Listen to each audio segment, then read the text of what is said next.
የተወደዳችሁ የክርስቶስ ቤተሰቦች እንደምን ከረማችሁ፣ እንደምን ሰነበታችሁ።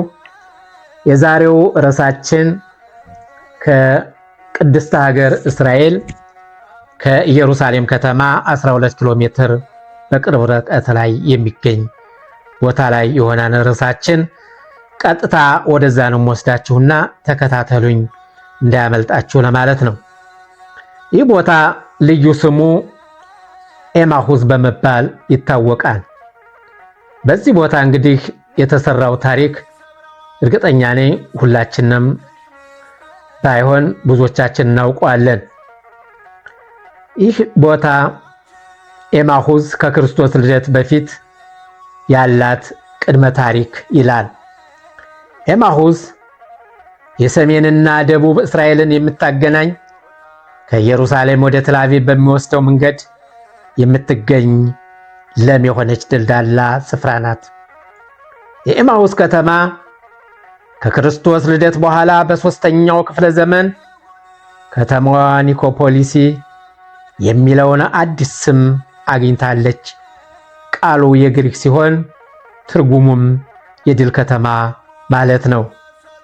ይህን ስም ያገኘችበት ምክንያት ከክርስቶስ ልደት በፊት በ165 ዓመተ ዓለም የእስራኤል ጦር በጁዳባ መካቤ ጦር መሪነት በኒካኖር የሚመራውን የግሪክ ጦር በዚህ ቦታ ድል ካደረገ በኋላ ነው። ይህን ጦርነት እስራኤላውያን የመካቢያን አብዮት ብለው ይጠሩታል። በዚህ ጦርነት ኢየሩሳሌምን ከሴሎሳይድ የግሪክ ሰርወ መንግስት ነፃ አውጥተው ቤተ መቅደሳቸውን ከያዙ በኋላ በሰለሞን ቤተ መቅደስ ያገኙትን ትንሽ ዘይት ለ7 ቀናት ያበሩበት ቦታ ነው። በማብራታቸውም እስካሁን ድረስ በየዓመቱ የዘይት የማብራት በዓል፣ የሃኑካ በዓል እያሉ በማክበር ስርዓታቸውን እስከ ዛሬ ድረስ እያከበሩ ይገኛሉ። ለወደፊትም ታሪክ ነውና ከትውልድ ትውልድ እየተላለፈ ይከበራል። ኤማሁስ ከክርስቶስ ልደት በኋላ ያላት ድህረ ታሪክ። ኤማሁስ በሮማውያን ወረራ ምክንያት ከተማዋ ጠፍታ ከቆየችበት ጀምሮ ክርስቶስ በኤማሁስ ከተገኘበት ድረስ ጥቂት ሰዎች ይኖርባት አነስተኛ መንደር እንደነበረች ታሪክ ያስረዳናል። ጌታችን መድኃኒታችን ኢየሱስ ክርስቶስ በ3ኛው ቀን ሞትና መቃብርን ድል አድርጎ እንደተነሳ ለመቅደላዊት ማርያም በመቃብሩ ቦታ ታየ። የዮሐንስ ወንጌል ምዕራፍ 20 ከቁጥር 18 ከዚያም ማርያም መቅደላዊት በተዘጋ ቤት ተሰብስበው ያዝኑና ያለቅሱ ለነበሩት ለደቀ መዛሙርቶቹ የሆነውን ነገር ሁሉ ነገረቻቸው። እነርሱ ግን አላመኗትም ነበር።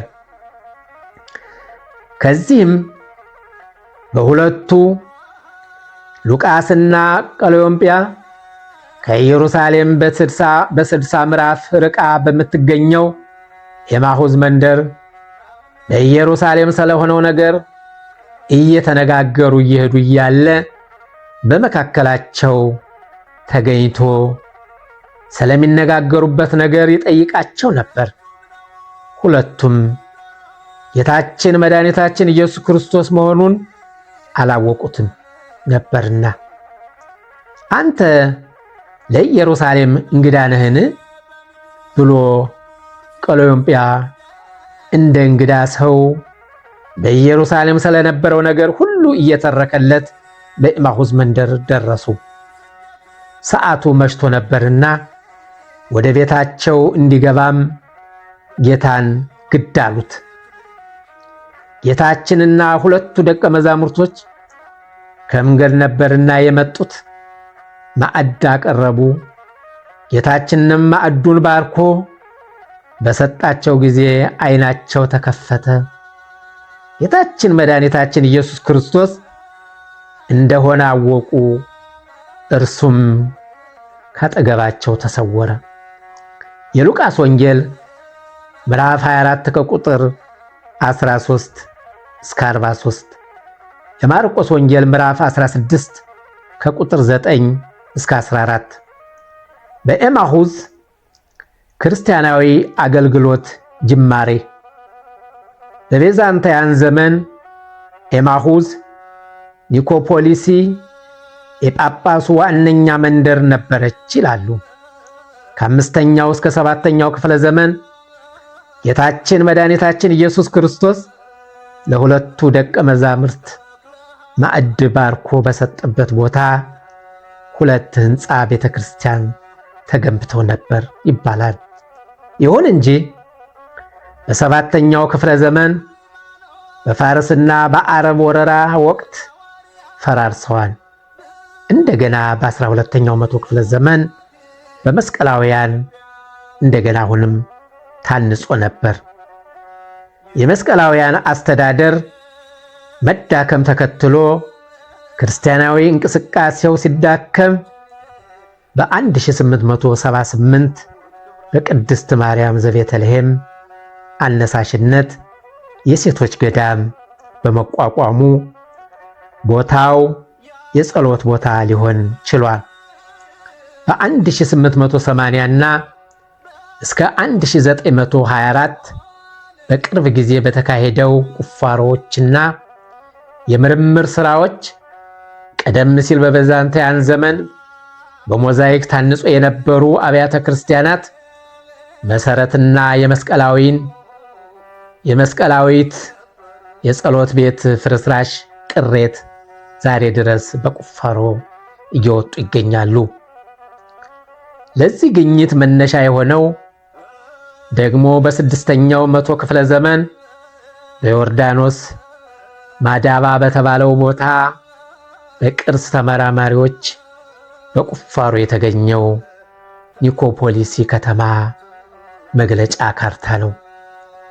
በአሁኑ ወቅት በ1973 ኤፍሬም በሚባል ፈረንሳዊ በተመሰረተውና የተራራው ስብከት የካቶሊክ እምነት ተከታዮች ማህበር በመንፈስ ድሆች የሆኑ ይጠግባሉና ይላል የማቴዎስ ወንጌል ምዕራፍ 5 ከቁጥር 1 መሪ ቃል በማድረግ ምዕመናንና ካህናት መነኮሳት በህብረት የመሰረቱት የአንድነት ማህበር ነው እየተባለ ይነገራል። ይህ የአንድነት ማህበር ከፈረንሳይ ወደ እስራኤል የመጣው በ1975 ሲሆን ዓላማውም በክርስቲያንና በአይሁድ እምነት ተከታዮች የጋራ መግባባትና ሰላማዊ ግንኙነትን ለመፍጠር በሚል ነው ይባላል። የተወደዳችሁ የክርስቶስ ቤተሰቦች፣ ይህ ቦታ በጣም ታሪካዊ የሆነ ቦታ ነው። በውስጡም በግቢው ብዛት ያለው ጋሻ መሬት፣ በጣም በዛፍ የተሸፈነ የወይራ አትክልት ያለበት የተለያየ ቅርሳ ቅርስ ያለበት አካባቢ ነው። በዚህ ቦታ ስንገባ በዛን ጊዜ የነበሩ ቤቶች ግንቡ እስካሁን ድረስ ይገኛል። እዚህም አካባቢ መሬቱ የዛን ታሪክ ሳይለቅ በፊት የነበረው እብነበረድ በላዩ ላይ ይታያል። እዛ ወደ ላይ ከፍ ስንል ትልቅ ህንፃ ተሰርቷል። በዚህ ህንፃ ስንገባ በዚህ በአካባቢው ያለው የተለያየ ቅርሳ ቅርስ ያለበት ደስ የሚል ሙዚየም አለ። ከሙዚየሙ ትንሽ አለፍ ስንል ደግሞ በጣም ደስ የሚል ስርዓተ ጸሎት የሚፈጽሙበት ቤተ መቅደስ ይገኛል። ይህ ቦታ በፈረንሳይ የተመሰረተ የካቶሊክ እምነት ተከታዮች የተለያዩ ከአፍሪካም የተለያዩ የተውጣጡ የካቶሊክ ኮሚኒቲ የተቋቋመ ቤተክርስቲያን ነው ይላሉ። እዚህ ከኤማሁስ በር ላይ ሆነን ግራና ቀኝ ስንመለከት ቀጥታ ከኢየሩሳሌም ወደ ቤንጎሪዮን ወይም ደግሞ የእስራኤል አየር መንገድ ወደ ተል አቪቭ የሚያስከድ ትልቅ አውራ ጎዳና ይገኛል። እንደገና ከቴል አቪቭ ወደ ኢየሩሳሌም የሚያስከድም ትልቅ አውራ ጎዳና አለ። እዚሁ ከግቢው በር ላይ ሆነን ቀጥታ ስንመለከት ድልድይ አለ። በድልድዩ ውስጥ ለውስጥ ስንሄድ ይህ መንገድ ረሆቦት፣ ቅራት ጋት፣ አሽቀሎን፣ በርሸባ ወደሚባለው አካባቢ ይወስዳል። በአጠቃላይ ይህ ቤተክርስቲያን ኤማሁዝ የሚባለው ታሪክ ያለው ቦታ በአራት መስቀለኛ ትልልቅ አውራ ጎዳና መንገድ ላይ ከዛ አጠገብ ይገኛል ለማለት ነው። በየትኛውም ዓለም ያላችሁ ኢትዮጵያውያኖች እርግጠኛ ነኝ ብዙዎቻችሁ ደጋግማችሁ ከ4 በላይ እስከ 8ም የመጣችሁ አላችሁ። ነገር ግን ብዙዎቻችሁ ይህን ቦታ አታውቁትም። ለምን እንደሆነ አላውቅም። ምክንያቱም አንደኛ ብዙ ርቀት የለውም። ከኢየሩሳሌም 12 ኪሎ ሜትር ነው ብለናል። እንደገና ቦታው አመች ነው እና ለወደፊት ግን ይህን ቦታ አጋጣሚ ከመጣችሁ ጎራ ብላችሁ ብትጎበኙት ጥሩ ነው ብዬ እናገራለሁ። ከዚህ በተረፈ እንግዲህ ወደሚቀጥለው ርዕስ ወስዳችኋለሁ። ሰላም ሁኑልኝ። አንድነት ዘምሮ አመስግኖ ለክብሩ ዘምሩለት። እንደ እግዚአብሔር ያለ ማንም የለም።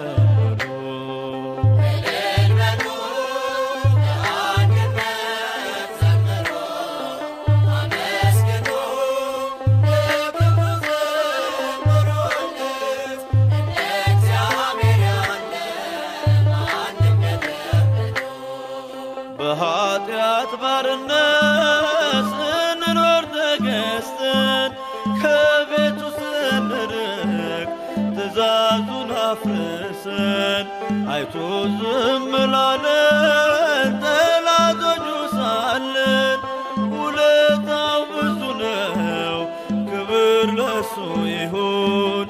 ውለታው ብዙ ነው፣ ክብር ለሱ ይሁን።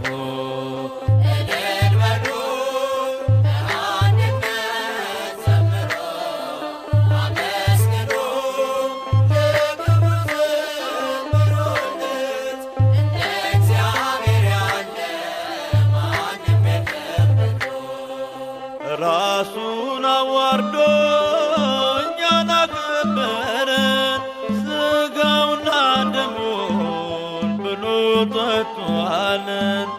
መልካም እረኛ ነው፣ የሚያሳጣን የለም። ምስጋና ይድረሰው ለመድኃኔዓለም፣ ምስጋና ይድረሰው ለመድኃኔዓለም።